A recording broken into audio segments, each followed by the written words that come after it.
an original. From Story Studio Network. I'm Tom Hoppe, and I'm your host of the Most Painful Podcast. On the last episode, we had a really thoughtful conversation with Jesse Beyer about social media, how it shapes identity, how it creates connection, and sometimes how it can actually increase feeling of isolation, especially when you're living with chronic pain. It was an insightful discussion with lots of different perspectives.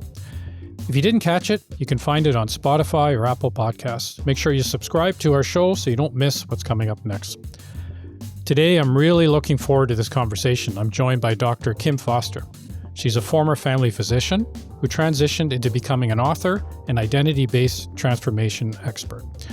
We're going to talk about what it really takes to make lasting change, not just the quick fixes, but meaningful shifts that stick.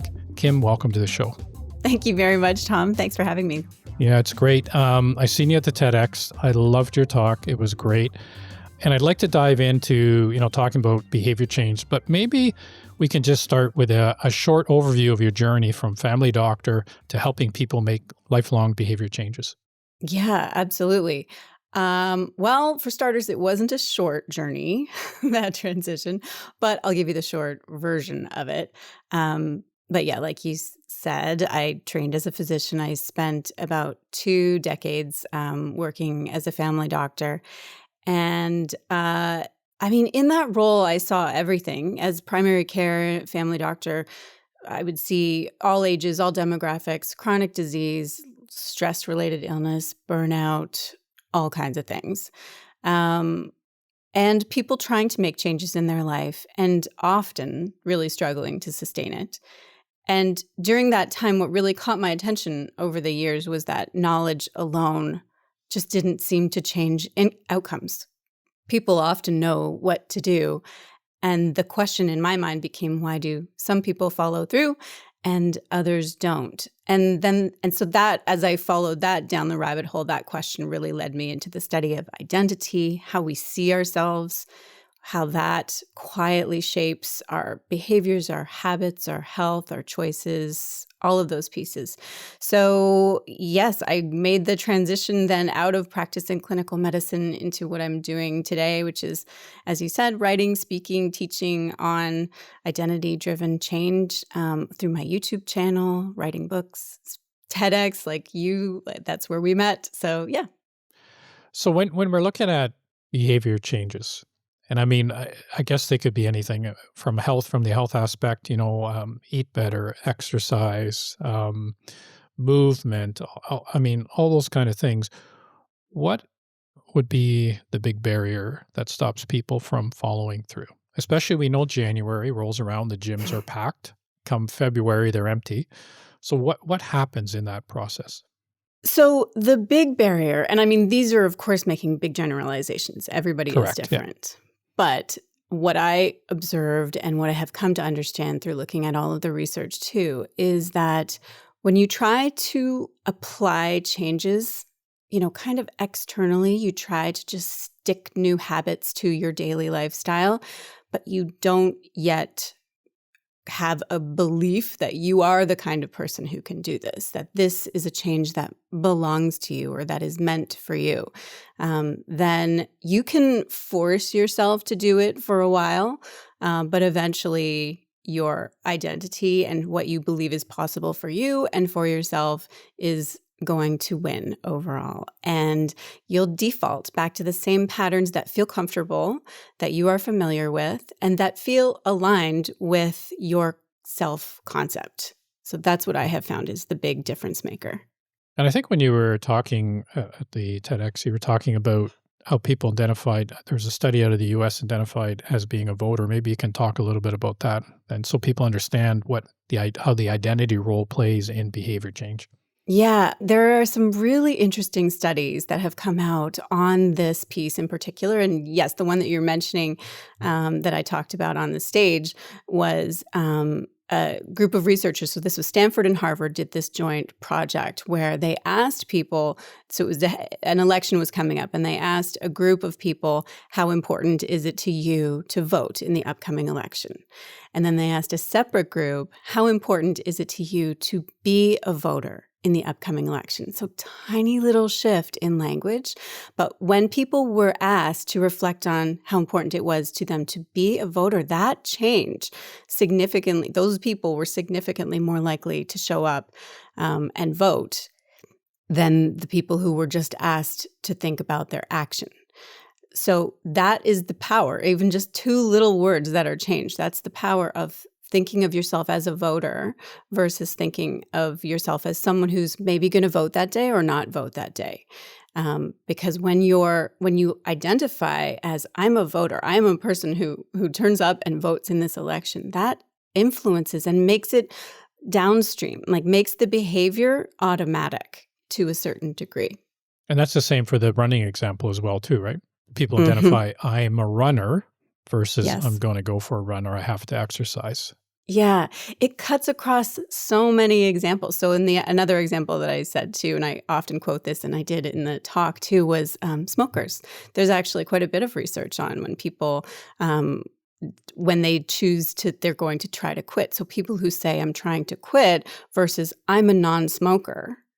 It's so much easier for people to resist that cigarette, the craving or whatever, the environment where they normally would smoke. If they have now chosen that identity and really are embodying the identity as a non-smoker, it's much easier to quit, and you're more successful at quitting than if you just say, I'm trying to quit, which is just kind of like a statement of the action that you're attempting to take. So for people, I mean, you've probably seen it as a family doctor as well, too, people who have to lose weight because of metabolic health. So what would an identity look like for them to be able to stick to that plan?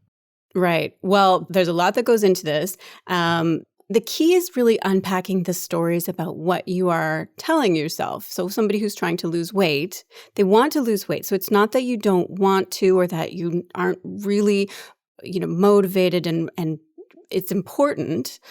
But if there is an unconscious story underneath there that everyone in my family has always been overweight, then even if you don't and that's just an example, of course, but even if you don't consciously talk about that or acknowledge it, if it's running in the background as your default belief about what is possible for you, then when it comes time for those micro decisions about are you going to have the salad or the fries, in those moments of stress when you're being tested, then if your default positioning is, well, everybody in my family has always been overweight. That's likely my destiny too. So I really would prefer the fries right now. That's what I'm going to go with, because it feels to a certain degree pointless, like fruitless. What's the point in me really trying? I really would like this, but let's be realistic. This is what's realistic for me and what's possible for me. So that's kind of how that plays out. But that's just one example of the kind of non-supportive story and identity that is going to get in the way of you making the choices that align with what you actually want for yourself. But it's going to be different for everybody. Some people might have an identity of, I'm a quitter. I try these things and then I end up quitting. Let's just face it, I'm kind of a quitter. So they're identifying with that. So they default to that behavior because our brains like congruence. Our brains are happy and content when our behaviors match what we believe about ourselves. And when we try to behave outside of what we believe about ourselves, that creates cognitive dissonance. That creates like a friction between those two things. And we don't like that. So the choices are and this is all, of course, happening subconsciously. We're not actually having these as conscious thoughts. But the choice is if your action is not aligned with your identity, and that creates discomfort in your mind. So you've got two choices. You can change your identity or you can change your behavior. And usually what we do is just change our behavior, because changing your whole identity, that's the tricky stuff to do. So that's why we can really have the best of intentions and truly desire a certain outcome and have all kinds of information on why this would be better for us. This is the thing, I think was really the gateway into why I started going down this road, is because it's not a secret. Everybody knows so many things that could be beneficial for us. I would talk about these things in patient encounters, exercising more, quitting smoking, losing weight, whatever you need to do. And everybody knows this. This is not a mystery. But the gap between actually knowing it and doing it is huge. And that's usually the reason why. Yeah, and as you're talking, I mean, I think about the same with, the stuff we've been doing with veterans too, who, struggle with transition of leaving the service. Mm. And we look at the deep mind, rooted mindset of mission first, self last, which is, of course, unique to that occupation. Even first responders is reversed on that. So they're coming out, to try to transition. And especially if they've been injured and they go out into society, a lot of those deep rooted behaviors, which I guess would be their identity, but also their mindset, is impacting how they act. And they don't even know they're acting in a certain way. I mean, this even goes into the children too. So I could see, there's something that when you talk about identity, that's deep rooted, but I've never really contemplated on how that could impact somebody who's just trying to lose weight or to get into shape. Because it's like, well, of course I should be able to lose weight. I need to. And of course I should be able to get fit. I've read, as you said, knowledge is power, right? So as a person, they may have read everything out there, be it Atia or Rhonda Patterson or Huberman, all these great podcasts that are out there. Yes, I need to know. But yeah, how do you change identity? So it's that whole subconscious piece that I find interesting. Because would you agree? I mean, if we were having this aware discussion in our mind, then we would be aware of what's really stalling us, in a sense. Yeah, and I mean, that's really the first steps when we talk about how. So, we might understand on some level, like you just described, oh, interesting, actually, maybe this subconsciously is influencing my daily choices and actions. So then how?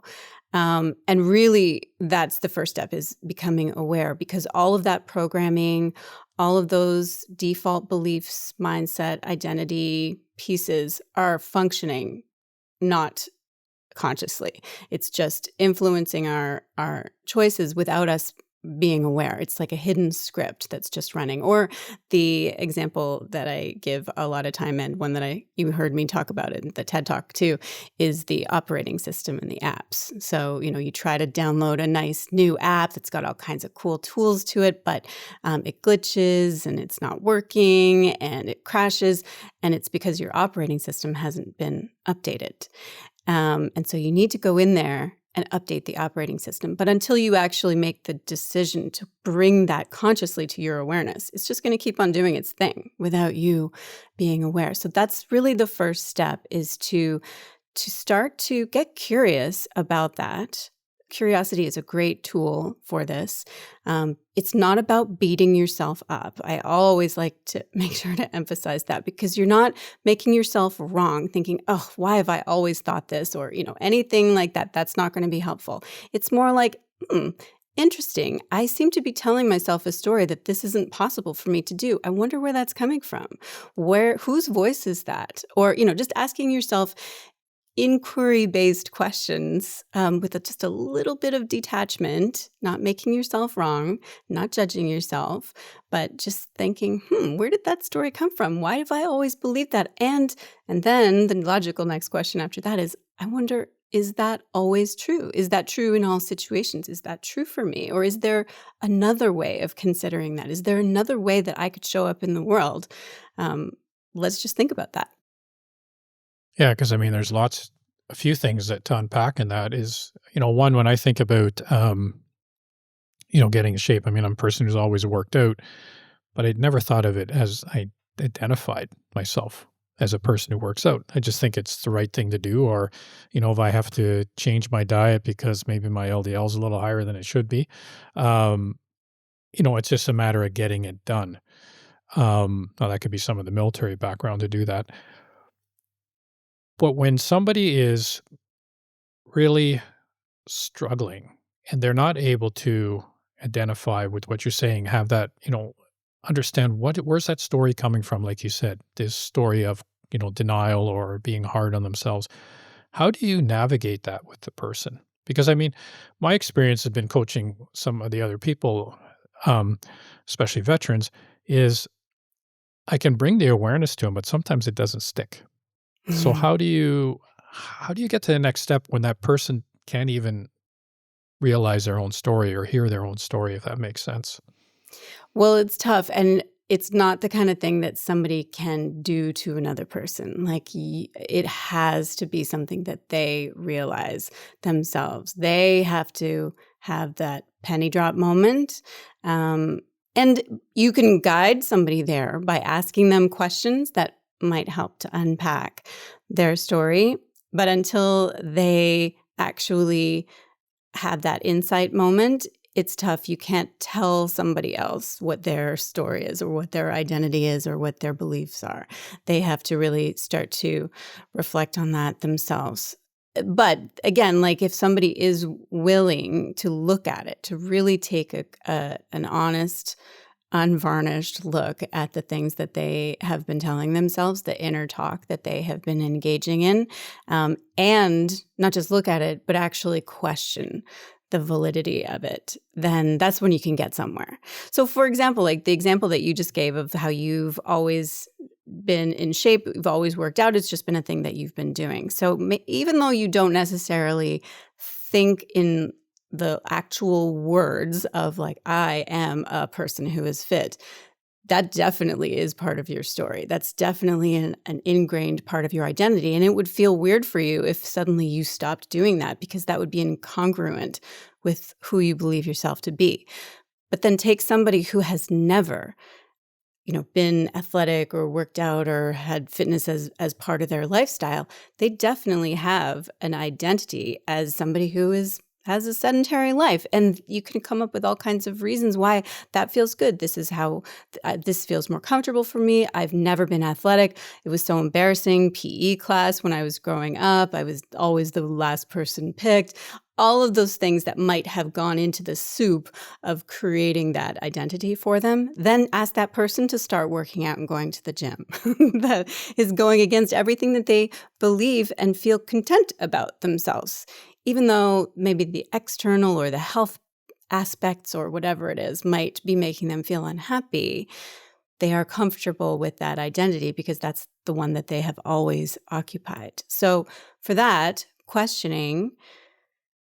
asking the right questions of themselves. I mean, if you're coaching them, then you can ask these questions, but of themselves. So, do you need to be an athlete in order to start moving your body? Because sometimes that identity leap, like it's really hard to make a big leap in identity from I'm a sedentary person to I'm an athlete. That's too much, right? And so Mhm. instead, you can choose a ladder. And what's the first rung of the ladder away from I'm a sedentary person? It's I'm learning how to move my body. I'm a person who is who takes walks every day or something like that, like some little first step. It's still an identity statement. I'm learning, I'm practicing, I'm somebody who prioritizes. It's still an identity statement, but it is, and it's not the full, I'm an athlete, which is going to create all kinds of alarm bells in the mind. And so that's often the way to get there too, is to not take a huge leap, but what's one step away from where I am right now? Is that possible? Yeah, because then it just comes back to thinking, well, how to get the person on the track to start. And you said that they have to realize that themselves to move forward. So is there any time that you've worked with people where they didn't realize it was time, but after you provided some information, they were able to move forward a little bit? Yeah, that definitely does happen because, sometimes people are hesitating. They still have all of the desire, the information, but there's just some little linchpin that is still holding them back. And often there's a fear in there, fear of looking foolish or being judged or Mhm. failing or, all those things. And it comes up as a very rational sounding, because when we're afraid, our brains give us all kinds of rational reasons for that. Oh, it's not the right time. Oh, you're too busy right now, whatever. Um, but if you can get under that and really reveal it as being, well, that's not you're afraid, but if they start to realize that they are actually afraid and there's just one thing that's stopping them, then that's when you can get some traction of people who just need that one extra bit to start to move in the right direction, because it's that it doesn't have to be an overnight, like suddenly you wake up and you're completely transformed and believe yourself to be a completely different person. Like that rarely happens. It's really more starting to make some moves in the right direction, which then provides a feedback loop to your mind to say, oh, actually, maybe I am the kind of person who could do this. And even just introducing that little bit of proof, actually, yes, I have had problems with quitting things in the past, but right now I'm following through on this one. And so you start to reshape what you believe is possible for you and who you believe yourself to be, one little bit of proof at a time. And then, of course, acceptance is in there somewhere too.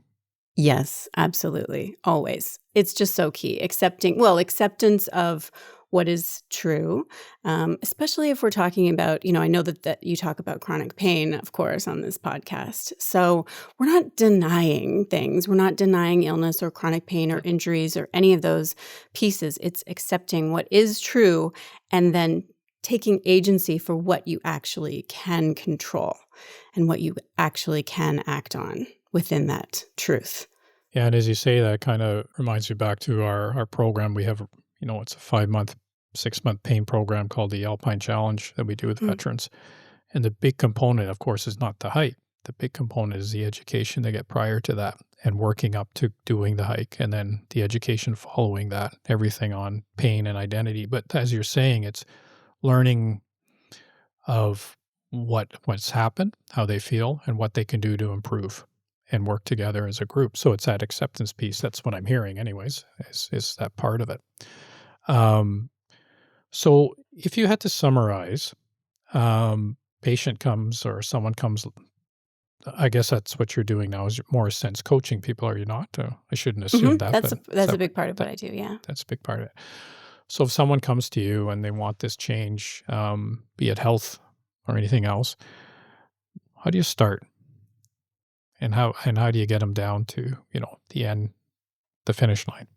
Yeah, I mean, the start is always lots of questions, as I've been saying, but because I can't guess what's going on for somebody. But when a person starts to feel that resistance against doing something that they want cognitively to do, or a habit that they want to adopt, that kind of thing, so then really just getting curious about, this was on your list and of things to do this week and you didn't do it. Let's talk about what that could be about. Like, what do you think? What was the voice in your head what did it say when you decided that you weren't going to actually do that today, or whatever? Because people know, if you really take a moment, just take a breath, pause, get quiet, and reflect on what your inner talk was saying, all the clues are there. You just have to start to pay attention. So that's really how I start, is just getting people to really start to notice their own thoughts, their own stories.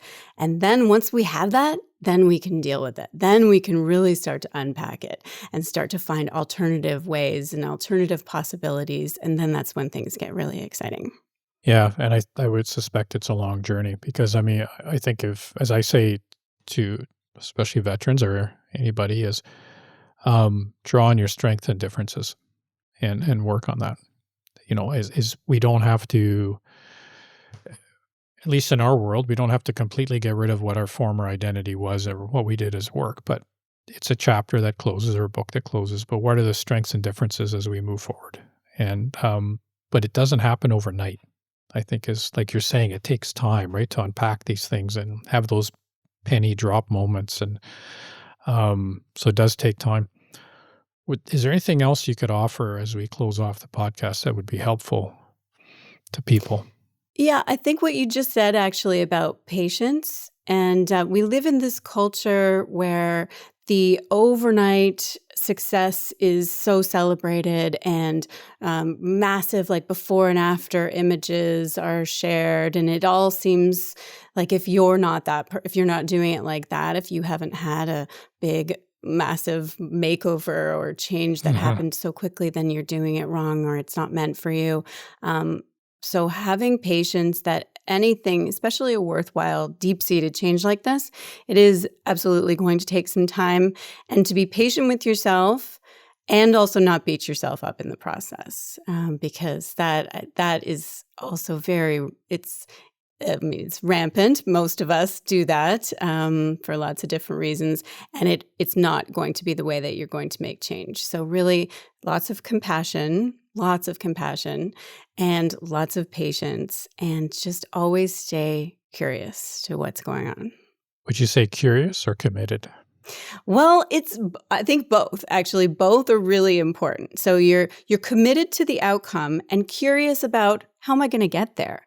So you're saying I'm going to achieve this. That's a commitment mindset versus a conditional mindset, which says I'd like to, but only if it's not that hard.